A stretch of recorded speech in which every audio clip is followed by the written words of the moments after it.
Assalamualaikum warahmatullahi wabarakatuh.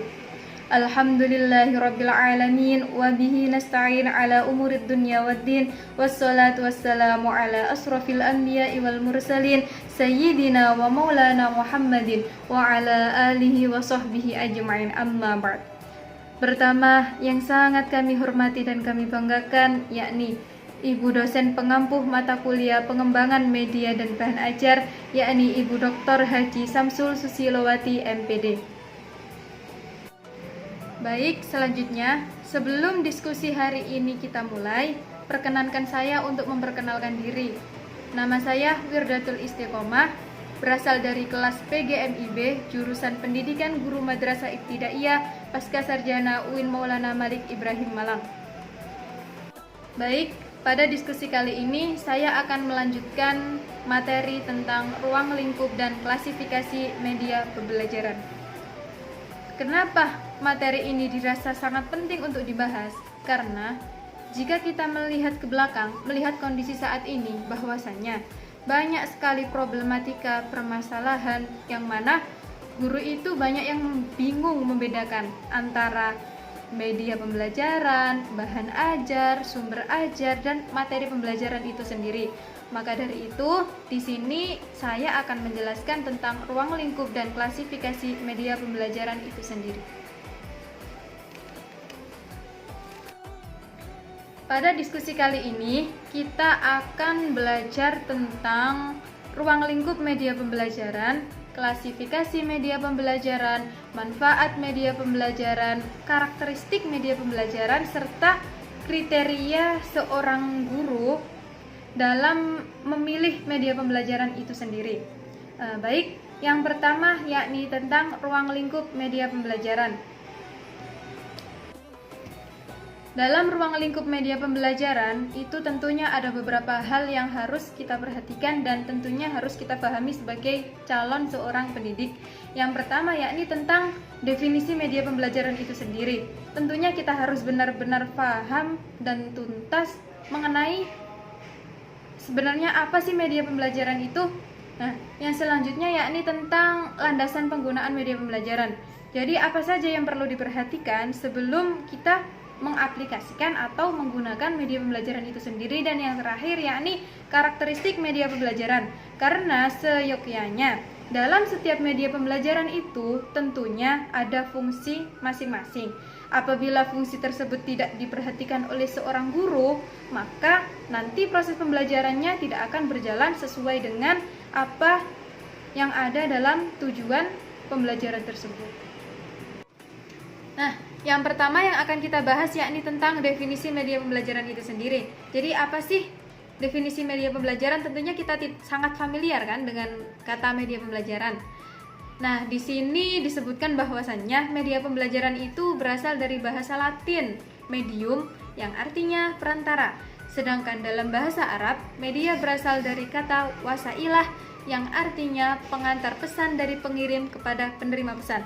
Nah, siapakah pengirim itu? Siapakah penerima pesan itu? Jika kita kaitkan dengan proses pembelajaran, pengirim berarti bahwasanya pengirim itu seorang guru, sedangkan penerima pesan yakni peserta didik itu sendiri. Nah, secara umum dapat diartikan bahwasanya media itu merupakan segala sesuatu yang digunakan untuk menyalurkan pesan, informasi, dan dapat merangsang pikiran peserta didik, membangkitkan semangat dan perhatian serta kemampuan peserta didik sehingga dapat mendorong terjadinya proses pembelajaran pada diri peserta didik. Nah, sangat banyak bukan tentang manfaat media itu sendiri. Dengan adanya media, nanti peserta didik akan semangat dalam belajar, memberikan stimulus yang baik, dan tentunya akan mendapatkan respon yang baik pula. Nah, media pembelajaran itu merupakan komponen pembelajaran yang memiliki peranan sangat penting. Karena ketika guru tersebut tepat dalam memilih dan menggunakan media pembelajaran, maka kualitas yang dihasilkan dalam suatu proses pembelajaran itu juga akan maksimal dan akan diterima dengan baik oleh peserta didik. Banyak sekali tokoh, pakar, ahli pendidikan mengungkapkan tentang artian media pembelajaran itu sendiri. Salah satunya yakni menurut Firmo S. Gerlach dan Donald P. Ely. Beliau itu mengelompokkan media pembelajaran dalam dua artian.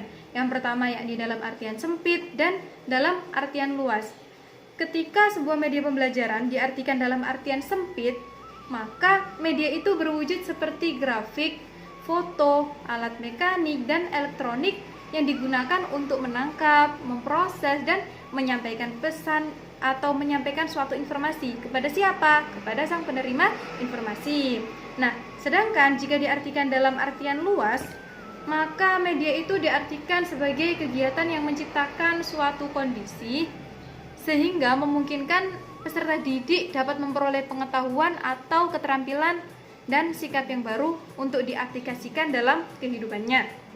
Nah, ketepatan penggunaan media itu tentunya sangat mempengaruhi kualitas dan hasil pembelajaran itu sendiri. Nah, kenapa kok media pembelajaran itu sangat penting? Karena kita tahu sendiri bahwasannya pembelajaran merupakan sebuah proses komunikasi yang terjalin antara guru dan peserta didik. Nah, komunikasi itu tidak akan berjalan dengan baik apabila tidak ada sarana penyampai informasi, yang mana sarana tersebut yakni media pembelajaran itu sendiri sebagai penyampai pesan atau informasi yang berisi materi tentang pembelajaran kepada peserta didik.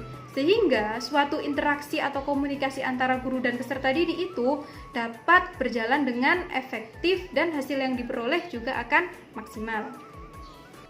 Yang selanjutnya yakni tentang landasan penggunaan media pembelajaran, di mana sebagai seorang guru ketika ingin menentukan atau memilih media mana yang tepat dan cocok digunakan ketika proses pembelajaran, harus memperhatikan landasan penggunaan media pembelajaran itu sendiri, karena setiap media tentunya mempunyai ketertarikan dan keunikan masing-masing. Nah, di sini ada beberapa landasan penggunaan media pembelajaran. Yang pertama yakni landasan filosofis, landasan psikologis, landasan empirik, dan landasan teknologi. Yang pertama yakni landasan filosofis.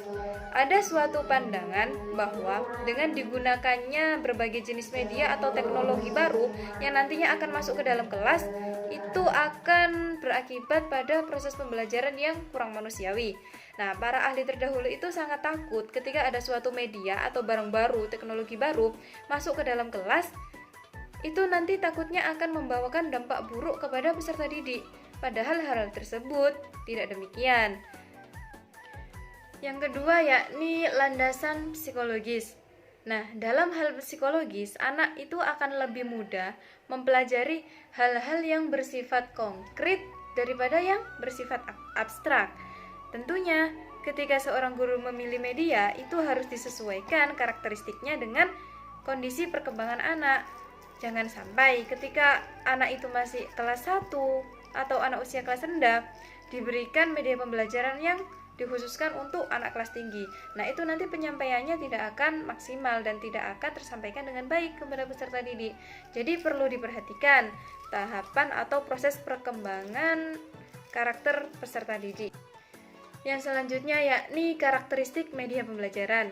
Nah, ketika seorang guru itu sudah memahami tentang apa itu media pembelajaran, landasan dalam penggunaan media pembelajaran, nah, yang selanjutnya yang harus difahami yakni tentang karakteristik media pembelajaran itu sendiri.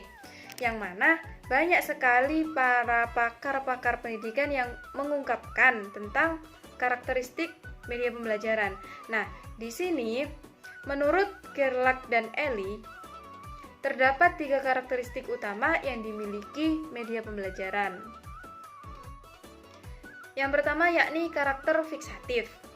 Nah, di mana media pembelajaran menurut karakter ini itu memiliki kemampuan untuk merekam, menyimpan, melestarikan, merekonstruksi suatu peristiwa atau objek tertentu.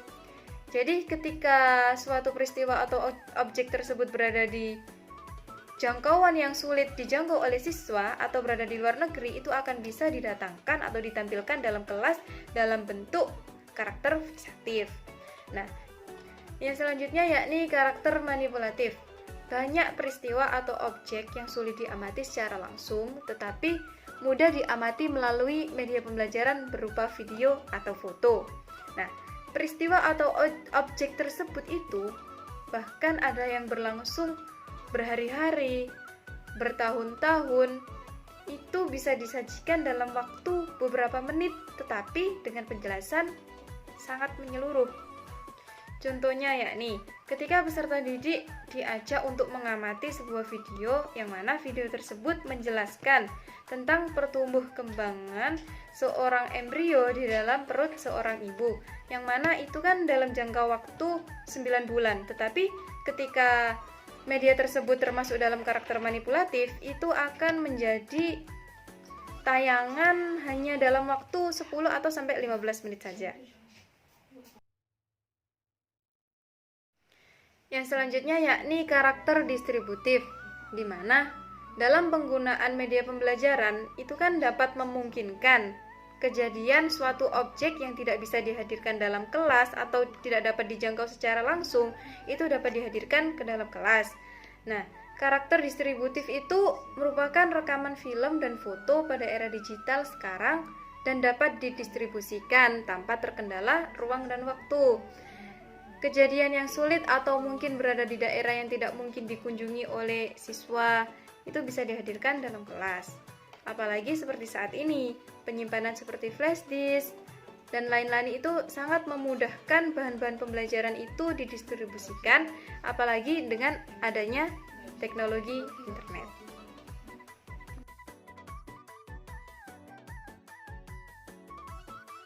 Yang selanjutnya yakni klasifikasi media pembelajaran.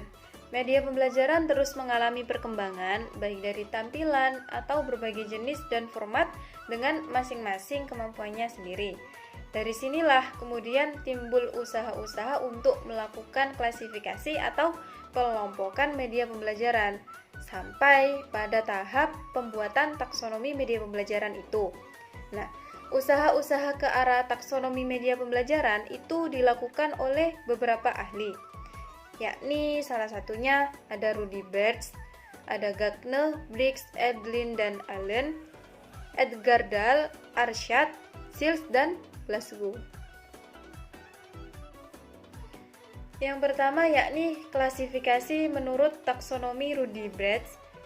Media pembelajaran itu dikelompokkan menjadi 8. Yang pertama, media audiovisual gerak. Yang kedua, media audiovisual diam. Yang ketiga, audio semi gerak. Yang keempat, visual gerak. Yang kelima, visual diam. Yang keenam, semi gerak. Yang ketujuh, audio. Dan yang terakhir, yang nomor 8, yakni media cetak.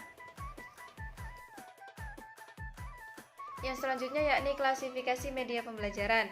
Menurut Edgardal, beliau itu mengklasifikasikan media menurut tingkat yang paling konkret ke yang paling abstrak. Nah, tingkatan tersebut dinamakan dengan kerucut pengalaman seperti gambar yang sudah ada di slide PowerPoint. Nah, yang pertama yakni pengalaman langsung. Jadi, di sini siswa diajak untuk langsung terjun ke lapangan agar bisa merasakan situasi atau kondisi sebenarnya yang sedang terjadi. Nah, yang kedua yakni pengalaman melalui tiruan.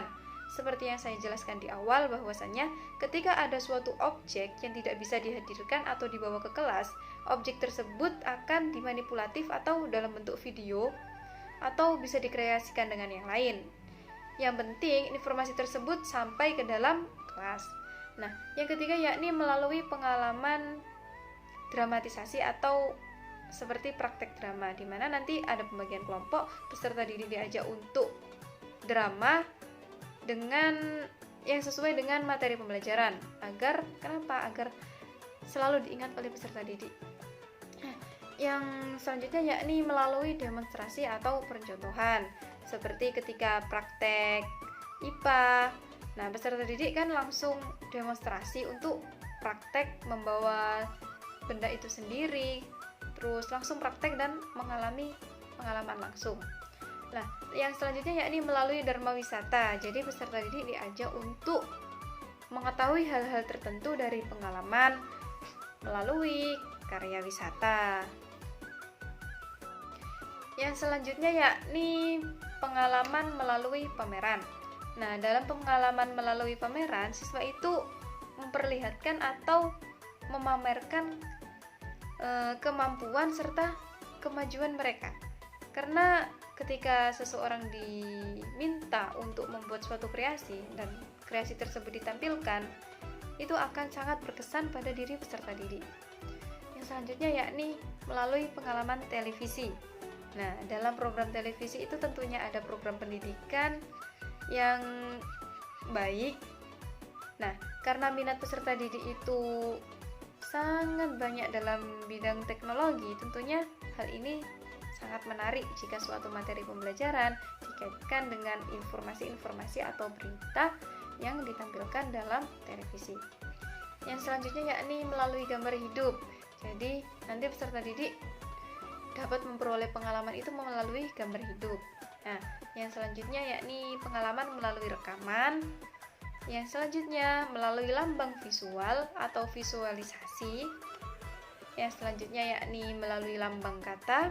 Nah, pada tahap ini peserta didik itu sudah mampu memperoleh pengalaman belajar atau mampu memperoleh pengalaman hanya melalui lambang kata yang diperoleh dengan membaca buku.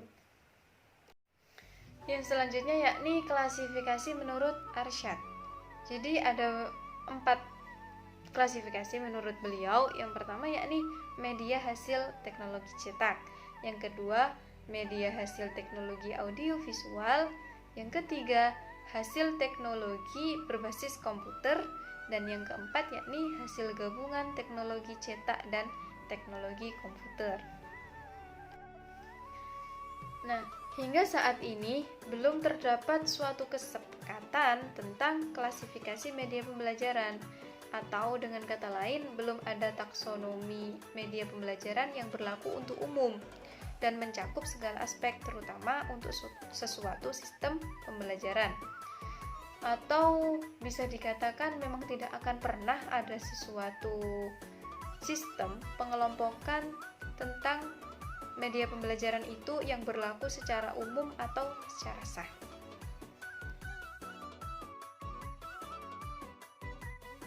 Yang selanjutnya yakni manfaat media pembelajaran.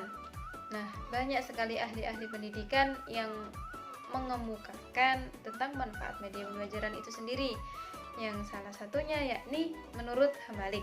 Beliau mengungkapkan bahwasannya pemakaian media pembelajaran atau pengajaran dalam proses pembelajaran dapat membangkitkan keinginan dan minat yang baru, membangkitkan motivasi dan rangsangan kegiatan belajar, dan bahkan membawa pengaruh-pengaruh psikologis terhadap siswa itu sendiri. Nah, sedangkan secara umum manfaat media dalam proses pembelajaran yakni memperlancar interaksi antara guru dan siswa, sehingga pembelajaran akan lebih efektif dan lebih efisien dan akan mendapatkan hasil yang sesuai dengan tujuan pembelajaran. Yang selanjutnya yakni manfaat praktis media pembelajaran itu. Yang pertama yakni memperjelas penyajian pesan dan informasi. Yang kedua, meningkatkan dan mengarahkan perhatian peserta didik. Yang ketiga, mengatasi keterbatasan indera, ruang, waktu. Dan yang terakhir yakni memberikan kesamaan pengalaman dan memungkinkan terjadinya interaksi langsung antara siswa dengan guru. Yang selanjutnya yakni kriteria pemilihan media pembelajaran. Tentunya, jika seorang guru memilih suatu media pembelajaran, itu harus menentukan kriteria pemilihan media pembelajaran itu sebelum menggunakan media pembelajarannya. Nah, kriteria umum yang harus diperhatikan oleh guru diantaranya yakni yang pertama, tujuan pembelajaran.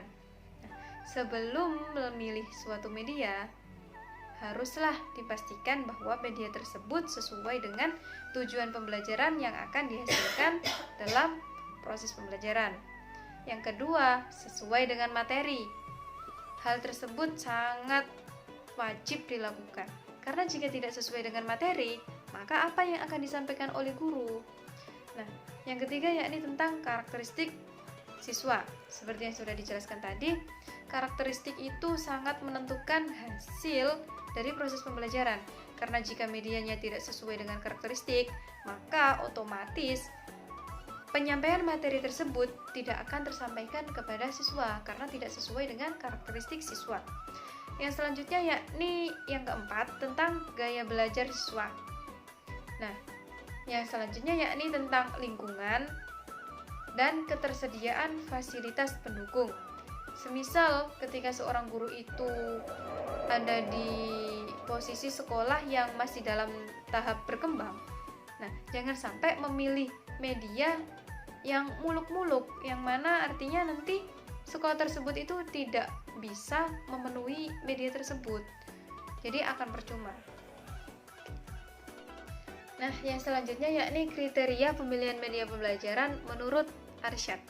Nah, beliau itu mengungkapkan bahwasannya kriteria pemilihan media itu berasal dari konsep bahwa media pembelajaran merupakan bagian dari sistem instruksional secara keseluruhan atau bagian dari proses pembelajaran itu sendiri secara keseluruhan. Nah, kriteria yang perlu diperhatikan dalam memilih media pembelajaran yakni yang pertama, sesuai dengan tujuan dan tepat untuk mendukung materi. Yang kedua, yang ketiga, praktis, luwes, dan bertahan. Nah, apabila media tersebut praktis, ada di lingkungan sekitar, otomatis itu akan memudahkan guru dalam menggunakan media. Kemudian enak dalam mengondisikannya dan bertahan lama.